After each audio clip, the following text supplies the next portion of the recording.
Hello guys, Salem அருகே மேட்டூர் பக்கத்தில் ஆண்டிக்கரையை சேர்ந்த கணவன் மனைவி ஒரு பிரச்சனை. ஓகேவா?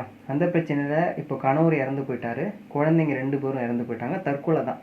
என்ன தான் நடந்திருக்கு அப்படிங்கிறத நம்ம முழுக்க வீடியோவில் பார்க்க போகிறோம். வாங்க நிகழ்ச்சிக்குள்ளே போகலாம். கடைசியில் உங்களுக்கு ஒரு இம்பார்ட்டண்டான ஒரு செய்தியை சொல்ல போகிறேன். அது நிறைய பேருக்கு ரொம்ப ஒரு அனுபவமாக இருக்கும், ஒரு எக்ஸ்பீரியன்ஸாகவும் இருக்கும். சரி, வாங்க நிகழ்ச்சிக்குள்ளே போகலாம். ஃபர்ஸ்ட் ஆஃப் ஆல், சேலம் ஆண்டிக்கரையை சேர்ந்தவங்க தான் யார்? ஸ்ரீபிரியாவும் வல்லரசும். இவங்க 2 பேருக்கும் கிட்டத்தட்ட முன்னாடியே கல்யாணம் ஆகிடுச்சு. 4.5 வயசில் ஒரு பெண் குழந்தையும் 1.5 வயசு ஒரு ஆண் குழந்தையும் இருந்திருக்கு. வல்லரசுக்கு 26 வயசு. அவர் கட்டிட தொழிலாளி. அப்பப்போ கிடைக்கிற வேலைக்கெல்லாம் போயிட்டு வந்திருக்காரு. ஓகே, ஞாபகம் வச்சுக்கோங்க. இந்த ஸ்ரீபிரியாங்கிறவங்க கரும்புச்சாறு ரோட்டுக்கடலாம் பார்த்துருப்பீங்க, அந்த பிஸ்னஸை பண்ணுறாங்க. கணவன் மனைவி 2 பேரும். கணவன் மனைவி அப்பா அம்மாலாம் இருப்பாங்கள்ல, பையனோட அப்பா அம்மா இருக்கும்போது அந்த மாமியார் மருமகள் சண்டை வர்றது இயல்பு. அப்போது ரெகுலராக சண்டை வரும்போது அம்மா அப்பாக்குமும் பேச முடியல வல்லரசால், பொண்டாட்டி பக்கமும் பேச முடியல. அதனால் என்ன பண்ணுறாரு, வெளியில் போயிடலாம் அப்படின்னு சொல்லிட்டு மனைவி சொல்லும்போது வெளியில் வராரு. வெளியில் வரும்போது ஆல்ரெடி 2 குழந்தை இருக்குது, இன்னொரு குழந்தை இப்போ மாசமாக இருக்குது. அதெல்லாம் நோட் பண்ணி வச்சுக்கோங்க. வெளியில் வரும்பொழுது வாடகை வீட்டில் தங்கியிருக்காங்க. வாடகை கொடுக்கறது, இவர் கட்டிட தொழிலாளி தானே போகிறாரு, பெரிய அளவில் சம்பாத்தியம் இருக்காது. ஓரளவுக்கு வரதை வாடகைக்கு 2 குழந்தைக்கு படிப்பு செலவு அந்த மாதிரி அந்த இதுக்கே போயிடுது. இவங்க பிஸ்னஸுக்கும் இந்த கரும்புச்சாறு எல்லாமே மேனேஜ் ஆகுது. ஒரு கட்டத்தில் அவங்க கர்ப்பமாகறாங்க இந்த 3ஆவது குழந்தைக்கு. அப்போது களைச்சிரு, நம்ம 2 குழந்தைக்கே நம்மளால் சமாளிக்க முடியல, 3ஆவது குழந்தை வேண்டாம் அப்படின்னு சொல்லிட்டு அபார்ஷன் பண்ண சொல்லி வல்லரசு சொல்கிறாரு. அதுக்கு இந்த பாவ செயலை ஸ்ரீபிரியா நான் செய்ய முடியாது அப்படிங்கிற மாதிரி சொல்கிறாங்க. இதில் தான் வாக்குவாதம் ஆகி வெளியில் வீட்டுக்கே போயிடுறாங்க. யார்? வல்லரசு இருக்கார்ல, அவங்க மாமியார் வீட்டுக்கு போகல. ஓகேவா? அதாவது அவங்க அம்மா வீட்டுக்கே போகிறாங்க. ஸ்ரீபிரியாவுடைய அம்மா வீட்டுக்கே போயிட்டு இது போல் கலைக்க சொல்கிறாங்க அப்படின்னு சொல்லும்போது இவர் இப்போது குழந்தைய அழைச்சிட்டு இவங்கெல்லாம் வந்துடுறாங்க. அப்போது வல்லரசு தனியாக இருக்கார். ஒரு சில காலங்கள் போகுது.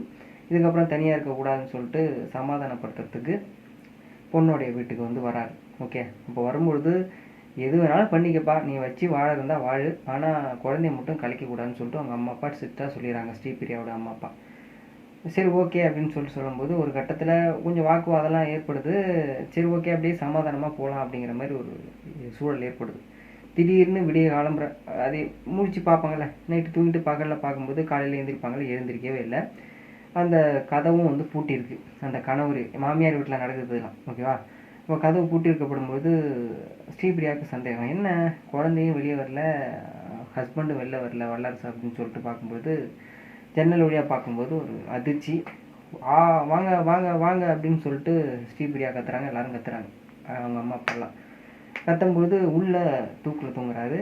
இவரு மட்டும் இல்லாமல் அந்த 2 குழந்தை, 4.5 வயசில் ஒரு பெண் குழந்தை, 1.5 வயசில் ஒரு ஆண் குழந்தை, தரிசனம் நினைக்கிறேன். ஓகே, எல்லாரும் தூக்கில் தூங்கும்போது எல்லாரும் அந்த பிணங்களை எடுக்கிறாங்க. அக்கம் பக்கம் பூட்டை உடச்சிட்டு. இதுக்கு தகவல் அறிஞ்சு போலீஸார் வராங்க. என்ன தான் நடந்திருக்கு அப்படிங்கிறத இன்வெஸ்டிகேஷன் பண்ணும்போது இந்த சம்பவத்தை அப்படியே நமக்கு வெளிப்படையாக செய்தியாக சொல்கிறாங்க. ஓகே, இப்போது இந்த சம்பவத்தால் இன்னொரு அந்த பெண்மணிக்கு இன்னொரு வயிற்றில் ஒரு குழந்தை. இதுக்கப்புறம் கணவன் இல்லை, 2 குழந்தையும் இல்லை. அவங்களுடைய மனசு எப்படி இருக்குங்கிறது என்னால் சொல்லி புரிய வைக்க முடியாது. அந்த அளவுக்கு ரொம்ப ஒரு பாரம் இறங்கின மாதிரி இருக்கும். ஓகேவா? இப்போது கல்யாணம் பண்ணும்போது நம்மளால் மேனேஜ் பண்ண முடியுமா அப்படிங்கிறத பேஸ் பண்ணி தான் நீங்கள் கல்யாணம் பண்ணணும். அது இந்த ஏஜில் ஹார்மோன் சுரக்கும், எல்லாருக்குமே அந்த இன்ட்ரெஸ்ட் வரும், லவ் பண்ணணும், காதல் பண்ணணும், குழந்தை, அந்த இது ஒரு இன்ட்ரெஸ்ட் வரும். ஆனால் ஆஃப்டர் மேரேஜ் ஒரு 1 or 2 months நல்லா ஜாலியாக இருக்கும் எல்லாருக்குமே. அப்புறம் குழந்தை குட்டின்னு வரும்போது உங்களுக்கு மணியை மேனேஜ் பண்ணும். இந்த காலகட்டத்தில் 2015 தங்க விலை எவ்வளோங்கிறது ஒன்று தெரியும், இப்போ இருக்கக்கூடிய தங்க விலை எப்படிங்கிறது தெரியும். எல்லாமே மாறி போச்சு. ஆனால் நம்ம ஒரு கட்டிட வேலைக்கு வேறு வேலைக்கு போகும்போது அந்த சம்பளம் மட்டும் ஏறவே இல்லை. அப்போது அந்த